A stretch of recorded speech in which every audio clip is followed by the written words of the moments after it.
Welcome to Treasure Chest, our Fulfillment Tools podcast and webcast. Our commerce is going through one of those really rare moments where the underlying architecture of an entire industry actually changes, not just features on top of it. So AI is not sprinkled on top of existing order management solutions. It's really forcing us to rethink of what an order management actually is. And today I'm talking to someone who has been through one of those architectural shifts before, the one and only Kelly Goetsch. He helped define composable commerce really from the start in his role at Commerce Tools. He co-founded the Mach Alliance. He is now president at Pipe 17, where he is building what he calls the operational network for agentic commerce. And he co-founded the Commerce Operations Foundation to standardize how orders flow in an AI-driven world. We will dive deeper into that later. And I'm very excited to have you here, Kelly. Welcome, and thank you so much for joining me. Thanks. It's great to be here. My name is Linda. I'm founder and managing director of Fulfillment Tools, where we are working on the routing intelligence side of that problem. And this is not going to be a product conversation or a pitch of our companies. It's really a conversation of two people spending time in this industry and really talking honestly about where we actually stand in terms of AI in order operations. So, Kelly, let's dive right in with the first question. So we are both watching the same transformation from different angles, I would say. Where would you say are we actually right now? Are we still in the early days of the AI transformation? For me, it feels like, and maybe that's because we are in the tech bubble, it feels like it's daily business already and it's kind of old already. Where are we from an objective standpoint? At the beginning, or are we really in the middle of a really transformational shift? What would you say? I think we're at the very, very, very beginning. Mm. If I look at my neighbors, just thinking of my neighbors around my house here, I would be willing to bet money that only 1 in 10 have ever even touched AI or know what it is. Maybe they saw something on the news once about it, but it's certainly not impacting daily life in normal American cities. I think it's very concentrated in tech. White collar professions specifically, they're starting to see some impacts from it, but people really aren't using it on a daily basis at all. And I think there's a stat it's, what was it, 0.09% of people actually pay for any type of AI. Mm. Very, very small percentage of people yet. So, and look, some of that is people just don't know. A lot of laggards out there in technology. To use actual capable models, you often have to pay. And a lot of people won't pay for anything for that matter. And then just their daily lives are busy and they have kids and soccer practice and they have to make dinner for their families and, do their daily jobs, and learning how to do a completely different way of work is not something that many organizations are rewarding at this point. Yeah. Okay, so it's not the soccer mom vibe coding the app for coordinating the soccer practice yet? No, what you see on occasion is somebody will create an AI image and put it on a flyer, right? Yeah. But that's kind of the extent of it. And people who do use it as a better Google, right? The use cases like image generation maybe, or I need to research something, and that's about the extent of it. But look, there's a very transformational way of using AI, and I would say they're vanishingly small percentage of the world's population uses AI like you and I do. Yeah, okay. So looking into our industry, everyone's arguing about what AI in commerce actually means. So there's a lot of definitions out there. Is it co-pilot features on top of legacy systems, or is it really architecturally different platforms? How do you draw the line? What's your definition? What's your view on that? I think it's a couple different things. At a very minimum, it's these co-pilot type models. I call them the Clippy assistants. Where as you're working within a tool, you'll see a pop-up and it will help you do something better and faster. And that's great. That's a very solid use case. Happy to see that. The next is MCP enabling things. So think of MCP as an API for AI. Mhm. So I know our respective products are fully exposed via MCP, which is great. And what that allows you to do is plug in our respective products to Claude or ChatGPT or any of these other products and interface with them as you would with any other SaaS application or any other source of data. Mhm. So basically, the head becomes your AI assistant. And in a not too distant world, people just won't even be using your business user tooling. And Mhm. that's okay. I think that's okay, right? It's pure actual headless, Yeah. which is something pretty crazy to think about. So those are kind of the two main modes. And then, on the consumer side, it's shopping. So imagine being able to go and search for something like, I need a new toaster, please help me find one. And then you see the instant checkout. And I don't see a whole lot of evidence of that actually being used in reality yet. I know Walmart started something. I know Target did. I don't know if any European retailers did, but a few announced some capabilities, and then OpenAI paused the instant checkout feature entirely for a couple months. So they'll come back to it. In the meantime, a lot of us are just waiting for OpenAI to reestablish that as a program again and reprioritize it. So there isn't really such a thing as agentic commerce right now. Mm. And then long term, we'll have our agents do things on our behalf. And a lot of the infrastructure is being put down now on the fulfillment side, which we're working together on, but also the payment side of saying, okay, I want to have my agent go buy my dog food every month. I don't care where it comes from. This is the brand. This is the quantity I need. Just have it show up at my doorstep. Yeah. Right. So that's, I think, the final form of agentic commerce. And then your agents will just be browsing and shopping on your behalf. And we're still a long ways from that actually happening yet. Yeah, that's true. But still, we have to prepare for that that era to come. Like, where would you say, what's the role of order management and fulfillment orchestration in that whole agentic commerce world when it will be there finally? Like, you have all these new channels, new questions, like where do the products come from, or like really you have as an end consumer a clear view, when do you want a product, from where, in which format delivered, at what time. I can imagine that this will be a lot more proactive than what it is actually now in like a classic commerce system where it says, okay, this can be delivered tomorrow or in 2 days, or you can pick it up. So where do you see the role of order management in that whole? Because I think, to me, it feels like the conversation is all about agentic commerce, but really the magic is happening in absorbing all that unpredictability, and how to deliver all of that an agent is doing and promising. And what's your view on that? I think it's very easy to sell stuff Mm. online Yeah. in any channel because all you have to do is say, Linda is buying this toaster for this much money. Like that's all you have. I mean, I'm oversimplifying, and having worked for a commerce platform, I know it's more complicated than that, but it's not that much more complicated than that. What's far more challenging is going all the way back to pallets in a warehouse to say there are 612 toasters, and if Linda buys one, it will be shipped through this carrier, and it will be picked in this amount of time, and it will end up on her doorstep on Friday at 2:00. So I need to offer her this specific cost for shipping, and I'm going to promise it this time, and I am confident enough to offer up this to her for sale. That is far more challenging, as you know, because you have to go far back into the supply chain. The problem is that whole back office is incredibly dysfunctional and messy. Yeah. ERPs, notoriously challenging to work with. They play a part in this.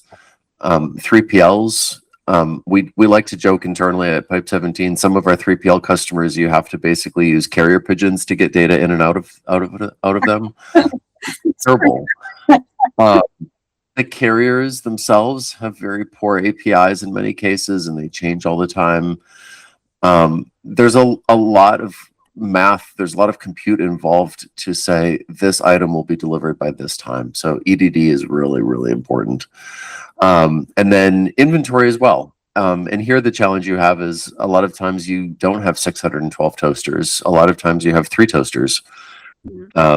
And you're selling 3 toasters across 12 different channels, right? You might have those posted on TikTok and 5 different websites and marketplaces and right? So now when you've got 3 toasters and you're selling across 12 channels, it's very easy for one person to say, okay, I need to buy 3 of these toasters. You buy them.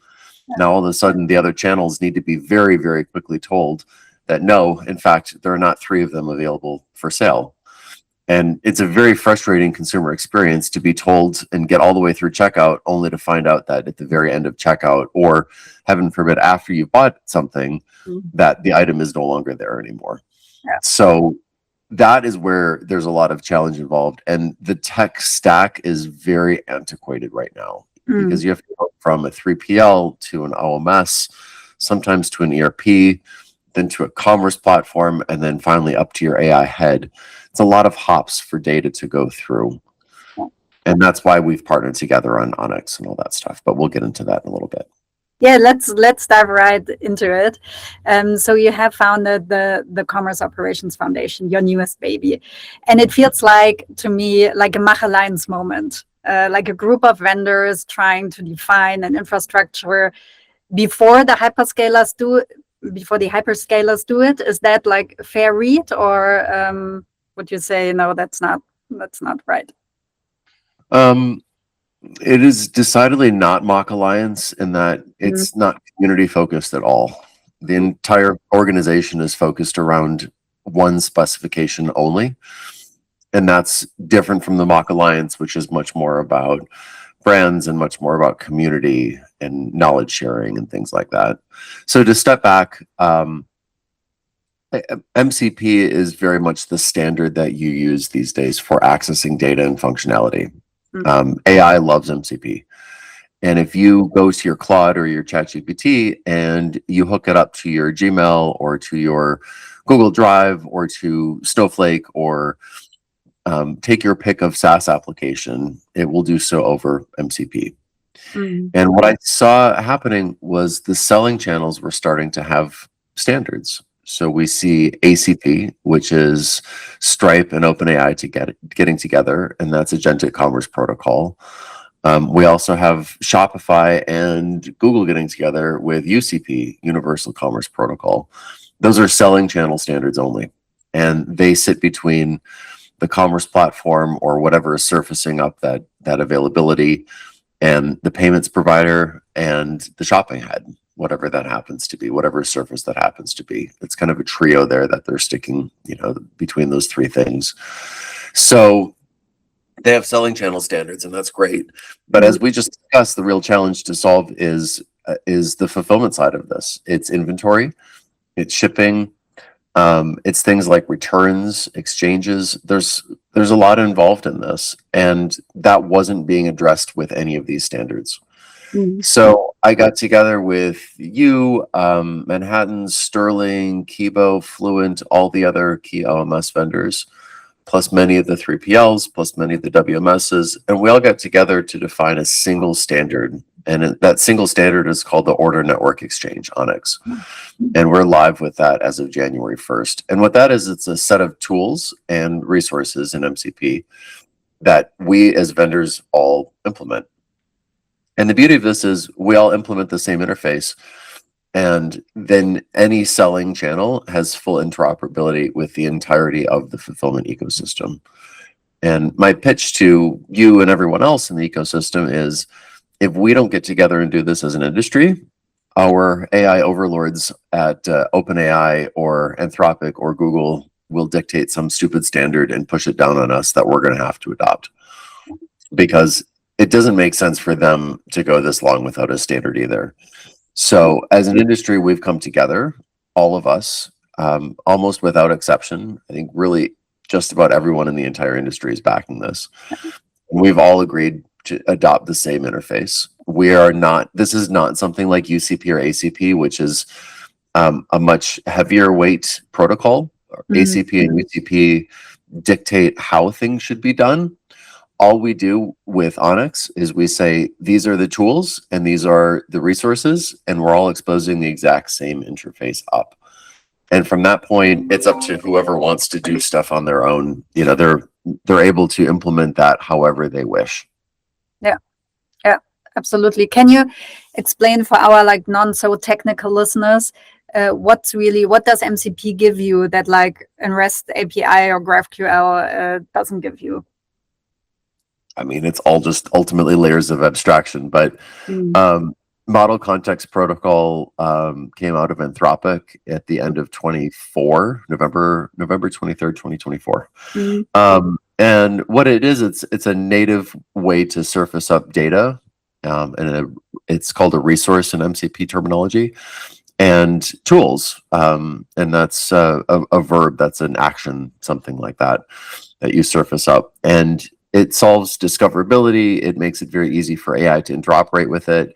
It's basically an API for AI. And what's nice about it is it's a clean interface, very lightweight, and it allows you to surface up this data and functionality very, very natively within MCP. It also has a lot of things around security, for example. There's a lot of work around the transport mechanism between the MCP server and the client that you're connecting to. Think of it almost as like a GraphQL equivalent, if you're familiar with that concept, somewhere in that direction. Yeah. And how does like a Mach architecture integrate with MCP? Would you say it's easier for retailers and vendors that have a Mach infrastructure to implement MCP and maybe other standards, or would you say that really doesn't matter? We are in like a new era. Mach is very much a prerequisite for AI adoption. You have to get the foundation done correct. And that's everything from microservices behind the scenes, exposing up nice clean APIs, and then you can layer MCP over the top of that. It's incredibly difficult to layer MCP over the top of a traditional monolithic application that's not Mach based. So very important to get that foundation correct, and Mach is that foundation. Absolutely. And I think that's what we are also seeing, that implementing that is with the Mach infrastructure, not too much work and not too hard. It's really doable, and it's really the foundation you need. Let's talk a little bit about retailers that are maybe listening to this episode that are like, okay, I need to do this AI. Like, let's say a mid to large retailer that is evaluating OMS and the commerce stack at the moment. Everybody is claiming to be AI native. It's a landscape that's changing constantly. There are many AI roadmaps. Like, what do you tell them? What's like the decision framework that's really doable? Or are there any certain architecture principles rather than products or vendors that you would advise them to pay attention to? I mean, it depends what you're talking about with AI. Do you mean like an AI-based order management system, or surfacing up data and functionality to AI so that consumers can buy through AI? Now let's look at a retailer that's like, I'm gonna do a replatforming. I need a new commerce system, and I need an OMS because I have it like somehow built into my ERP at the moment, and I'm realizing that's not working. Like, I want a dedicated OMS and I want a new commerce system because I have like my own developed thing that just is not scaling anymore. And now everybody's talking about AI, and I want to choose products that are ready for the new AI era. What would those retailers have to pay attention to? AI is great, but I would start more with OMSs that have a network at the foundation. And that's something that we at Pipe 17 have done. I know you've done some work on this as well, but I believe that connectivity is the problem to solve in order management these days, because you see many, many more selling channels than before. It used to be that you would sell on your brand.com, and now you have your brand.com and you have multiple social, you have multiple marketplaces. It's fragmented extensively on the selling channel side. You see the same fragmentation on the fulfillment channel side as well. And Amazon especially has reset customer expectations around delivery speeds. And that's resulted in having everyone in one warehouse to, many brands and retailers are now operating out of 5 different warehouses. So you have more fulfillment channel complexity as well. And the real problem to solve is how you connect up to those systems in a meaningful, fast way. And we believe that a network is critical to doing that. So you start with a network foundation first, and then you can do the rest of it. So that's the foundation on top of the foundation. I mean, you need real order management. I think AI is an augment to order management. It's probably not something that you'd want to bake in the core of the product. And I say that we're probably, the most forward AI looking solution out there, at least in the US market. Order management is a very deterministic thing, right? And you don't necessarily need an LLM in many cases. What you need is actual proper architecture and deterministic execution. So I don't think that you need full AI at the very foundation of your order management system. I think it's a network that you need at the foundation, augmented by AI, if that makes sense. Yeah. And I don't know what's your observation, but I really see at European retailers a lot of hesitation in choosing vendors at the moment, because the industry is moving so much insecurity, and really a fear. Like, let's take a really mid-size typical traditional retailer. They don't have large tech teams that are into AI every single day. They try to incorporate it as much as they can, but they have an operational business to run, and it's not that easy for them to really live in AI. If they would need to choose a commerce solution, would you tell them, wait a little bit, the industry is still changing? Or would you tell them, look for this and look for that and go for it and do this and that? Step 1, step 2. I mean, you can make excuses to not buy things all day long. Yeah. Right. And every single year, looking back in the past 20 years of my career, you could make some type of argument that you shouldn't buy this year. Yeah. I think if you look collectively, you're always advantaged by buying something newer and faster and going and experimenting and doing, rather than waiting. I think waiting ultimately is a losing game, and you just have to decide and do it and commit and move on with your life. Yeah. Because you have to iterate, and if you're not iterating constantly, if you're not failing constantly, then you're not moving fast enough in this era. So I would just say pick something and do it, be done with it. I would also say, the approach matters pretty substantially. We've had traditional OMSs on the market for a very long time that go back to the 90s. There are newer versions of those OMSs, who I shall not name, that are the same architecture, but just with a newer veneer over the top of them. And then there are products like ours in the market that are categorically newer, different, better, faster. And we're very happy to be going to market right now, given the competition we have. We have a very, very high win rate. So it's a categorically new, better, different approach to order management. And I would argue it's probably best just to pick something and do it. Yeah, absolutely. And for retailers evaluating whether to invest into MCP integration today, can you give them a cost benefit case at the moment? I think the framing is outdated. Yes, I think the default should just be yes. And to do MCP, it's stupid easy. You go to Claude Code and you say, here are my APIs, and you point back to an API spec, and you say, make me an MCP server for this. And then you go get a cup of coffee, and then by the time you come back, it's done. And it works. You can run it yourself. So we shouldn't be in this era of these big, heavy cycles where things have to get prioritized and approved and reviewed, and it takes 6 months to do anything. You should be able to, for experimentation purposes, if nothing else, actually do it and try it and see it. And I do this myself. Like, I built a UCP to Onyx bridge myself. Really easy to do. You can just do stuff these days. You can just do it. So, and then if it works, you productize it. Yeah.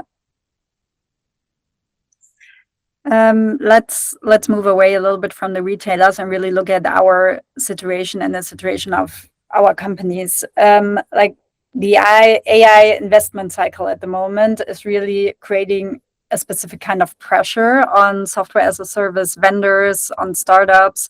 It's like raising fast. You can only raise with AI at the moment. Ship product fast. Claim you are AI native. Grow ARR like crazy before like the market somehow consolidates at some point.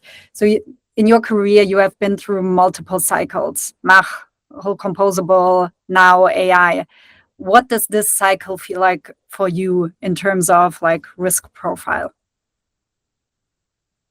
I don't know. It feels like everybody's doing drugs around me. I don't know. This is hard. I think AI is the biggest thing to hit our society since the internet itself. It will probably be bigger than the internet in the long run. I think there's a lot of ridiculous hype, in the same way that when cloud became a thing in 2008, 2009, at same time, all of the old legacy vendors were all clinging for relevance, and they rebranded everything they did as cloud. Not going to name names, but a company I worked for just slapped the label cloud over every single product that they had, even if it was just traditional on-prem software. I see a lot of the same thing now with AI, right? Even ridiculously old, terrible vendors are just rebranding everything as AI, and that's obviously stupid, and that will not survive long term.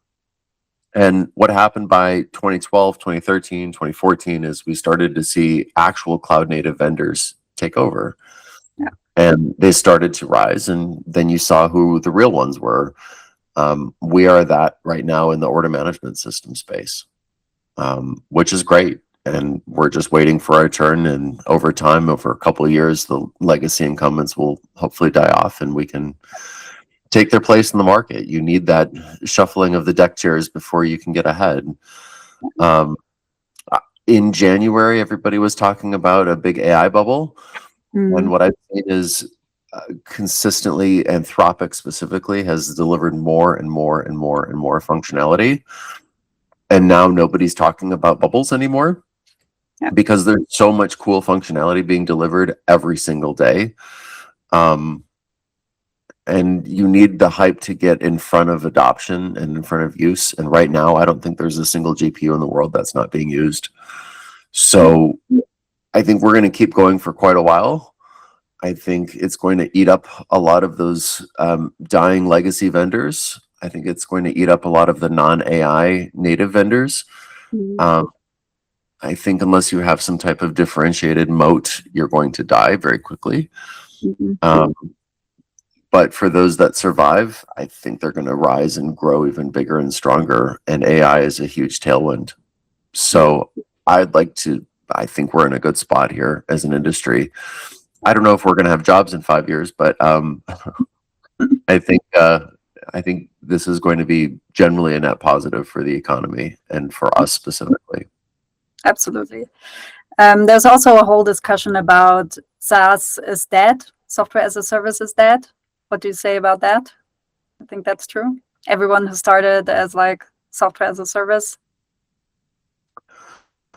Well, I mean, if you go back 5 years ago, people were getting 20x forward revenue multiples on their SaaS revenue, which I think is pretty ridiculous. So, a company with 100 million in ARR, they'd value that at 2 billion in the market. That is definitely dead. Definitely dead. Now you're getting 2, 3, 4x on that same type of revenue. What's dead is boring, undifferentiated software, and there's an awful lot of that in the market, especially old legacy tech solutions. A lot of that is dying, if not dead already.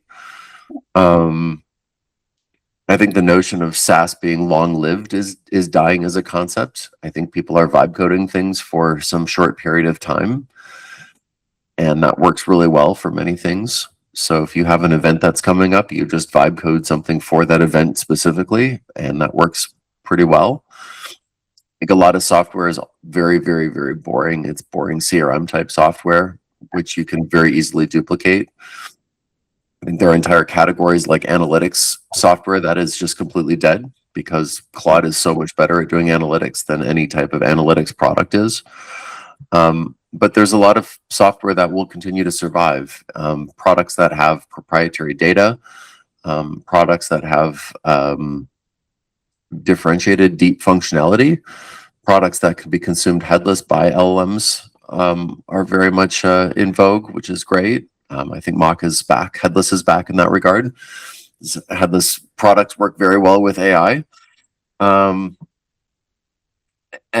what's challenging, I think, in the fundraising market is there are a lot of folks out there at $1 million, $2 million, $3 million in revenue. They're growing 400% year over year. They can get funded all day long because I think a lot of the venture capital firms out there are looking for the next OpenAI or the next Anthropic or the next Google.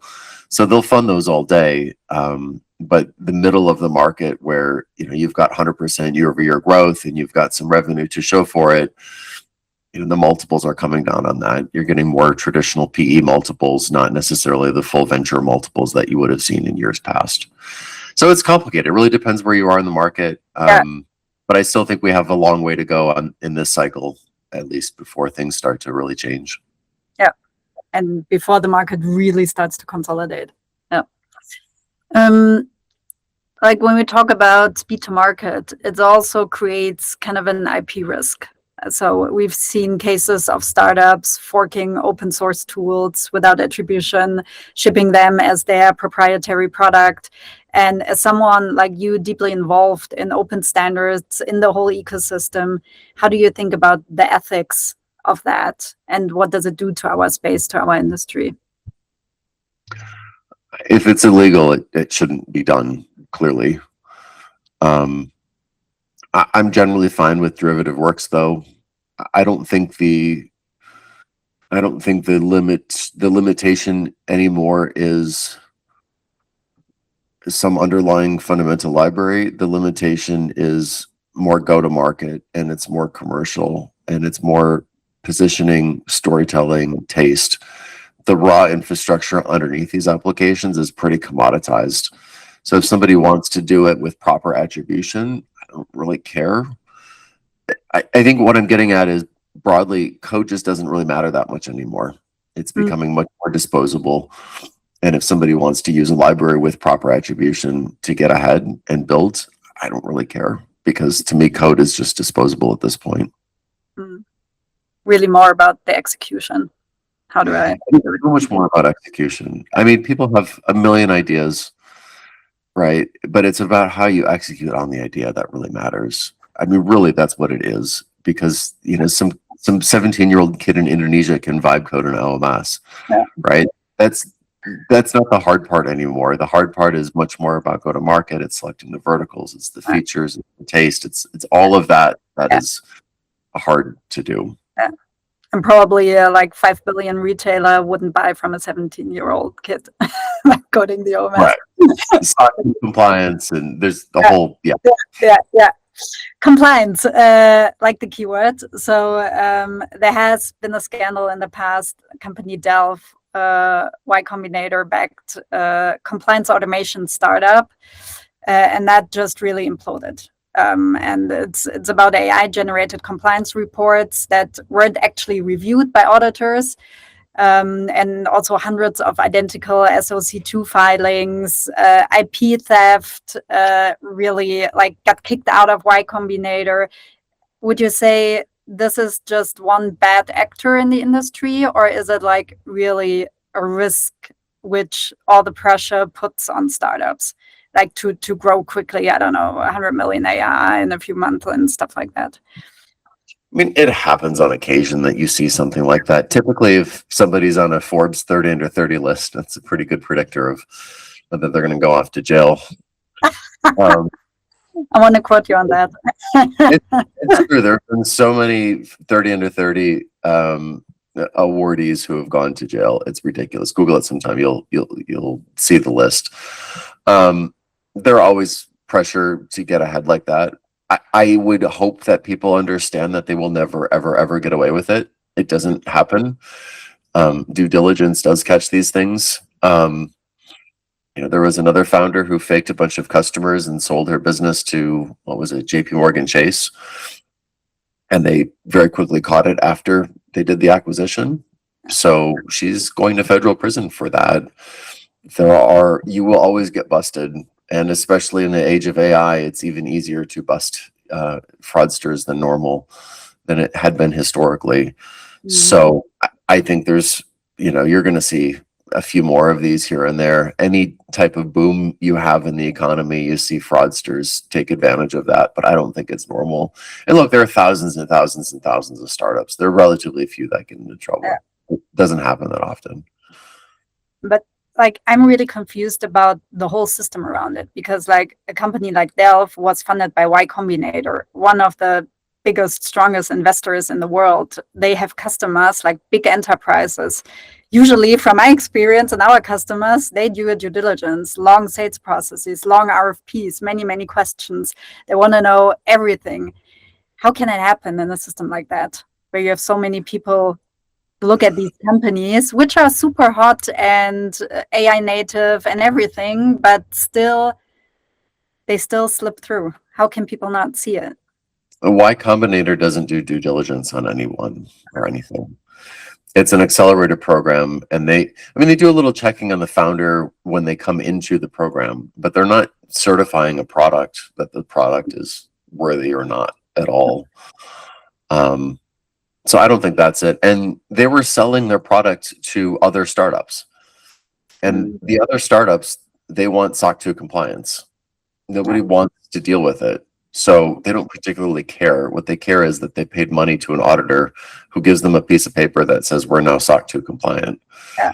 So you have customers who have a disincentive of learning about the process. And you have sellers who just use AI to create slop, which is fine. So the incentives for all parties are aligned on this one to get it through. Founder, though, I think very short-sighted in doing this, because obviously you get caught and then you get blacklisted and you'll never work again in Silicon Valley. And that is something that is good about Silicon Valley, is people's reputations, for better or worse, follow them forever and ever and ever. And that founding team will never get hired anywhere in the US. It just won't happen. So they're going to have to switch careers entirely or change their names or something. It's their biggest asset, their reputation, right? It is, and they destroyed the entire thing over some stupid money and short-sighted gains that I'm sure they're going to have to get clawed back anyway. So, and that's why, look, crime just doesn't pay. It just doesn't pay. You get busted, and then the consequences are way worse, and it's just not worth it, which is why you don't see a whole lot of it, because it's easy to spot. And people look the other way sometimes here and there, but I have to say, on average, it just doesn't happen. Talking about talent and having the right people on the team, which is more important than ever. At Pipe 17, how do you approach getting AI talent into the company, or AI skills into the company? Do you rather go into having your domain experts that you upskill with AI skills, or do you go out and look for AI native talent, so to say, so people that have actual experience in AI? We've done both. But a lot of it is just, as we all are professionals and going through our days, we're spending time, especially weekends, nights, learning AI. I've already told my wife I'm spending an hour tonight playing with the new cloud, Opus 4.7 is coming out. And I said, I need an hour tonight by myself to play with it. I'm not doing family stuff. I just need an hour of silence. And it's coming so fast and so quickly that even somebody who has graduated from university 6 months ago, unless they're actively working on it every single day, they're still not going to be on top of what's going on. Right? I mean, look, I've been playing with Claude Skills, and like I've got on my desk a big all blog posts and AI responses on Claude Skills. So I'm going to sit and read that over lunch today. Like that's how you have to stay on top of these things, is every single day, spend time, make time, and do it. And I'd like to think I'm relatively AI native. I know there are kids out there who are more AI native than me, but not that much more. And I also couple this with a lot of domain knowledge and general experience. I've had this discussion with my wife a lot of like, what future of white collar work? Am I going to be out of a job? And I swear to her up and down, I will not lose my job to some 20-year-old who's AI native. I promise you that it will not happen. I'm borderline paranoid about it to the point where I spend at least half of my Saturdays on AI every single Saturday.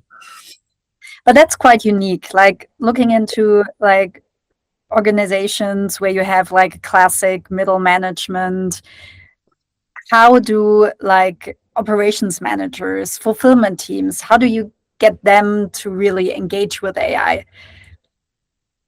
I don't know. I think most of those middle management jobs are just going to go away. Middle management is an antiquated concept, fundamentally. It's more important.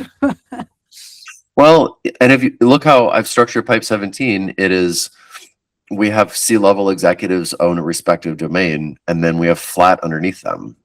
Yeah. So we basically have two levels of the entire company. Mm-hmm. We have ICs, we have a management tier, and then, they have, president, CEO. That's how most organizations are going to be structured. I know at Google now, each manager is expected to have, 35 direct reports, something like that. Okay. Wow. That's a lot. And on top of that, actually be a productive contributor as well. Yeah. Like that is going to be increasingly common, that you have a lot of direct reports and you're going to be productive. And that's what AI gives you. Mm-hmm. So it's just crazy how much this is changing. And then we are bringing in two folks, we're calling them digital natives, but basically new university graduates, and they're coming in and helping us automate a lot of our back-end processes in an AI native manner. So we are bringing them in, some new fresh blood, some new life, and they're helping us raise the profile of what we need to do. Yeah, interesting. So Kelly, unfortunately, we are running out of time a little bit. So I have one last question. If you had to give one piece of advice to a retailer's leadership team who just came back from a conference, completely convinced they now need to do AI, what do you tell them before they make any expensive mistakes? I think the executives themselves have to get their hands dirty with actual code. Mm-hmm. And I see so many, PowerPoint AI plans put in place. Yeah. And at that C-level of retailers, it's so high level and so vague and so disconnected from the reality that a lot of it gets distorted. Mm-hmm. And they get convinced into doing stupid things. I think the executives themselves have to start spending actual quality time in AI on a daily basis, really get deep with it personally, vibe code things, build applications, test things.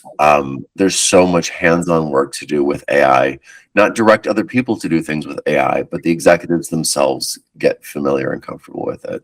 Once you get that foundation of knowledge in place, then you can start making much better and much more informed decisions. I think that's a great last word. Kelly, thank you so much. Has been an absolute pleasure, as always, with you. Thank you for your insights. And so we'll see each other again talking about AI. Wonderful. Thank you so much. Thank you.